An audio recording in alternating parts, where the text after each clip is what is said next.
মিডিয়ার মাধ্যমে একটা কঠোর বার্তা দিচ্ছি, এইখানে আমার একটা ভাই বোনের যদি বিন্দুমাত্র কোনো ক্ষতি হয় তার কঠোরতম জবাব এই রাষ্ট্রকে দিতে হবে, এই নীতি নির্ধারকদের দিতে হবে, এই মাথা মোটা নীতি নির্ধারকদেরকে তার হচ্ছে জবাব কঠোরভাবে দিতে হবে। একটা প্রশ্ন করতে চাচ্ছি, সেটা হচ্ছে যে আপনাদের যে 35 দাবি, এই দাবিটা বাস্তবায়ন না হওয়ার কারণে কোনো রাজনৈতিক ইন্ধন উপদেষ্টাদের গাফলতির কারণে পূরণ হচ্ছে না বলে আপনি মনে করেন? এইখানে আমাদের দাবিটা বাস্তবায়ন না হওয়ার পেছনে অবশ্যই গুটি কয়েক কিছু অদৃশ্য শক্তির অবদান রয়েছে।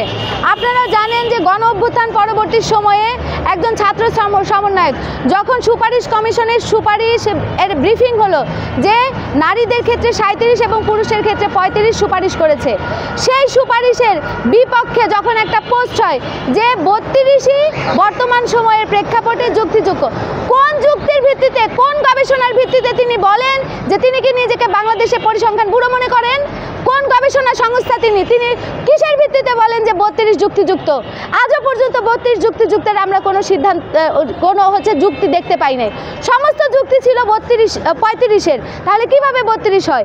সেই ছাত্র সমন্বয়কের পোস্টের পরে আমরা যারা রাজপথে ছিলাম এবং তখনও 35-এর জন্য লড়ে যাচ্ছি, তারাই হচ্ছে মানে তাদেরকে অবমূল্যায়ন করে তাদের কথা মতো আমি মনে করি যে 35 করা হয়েছে, 32 করা হয়েছে এবং এতে ছাত্র উপদেষ্টারাও জড়িত ছিল।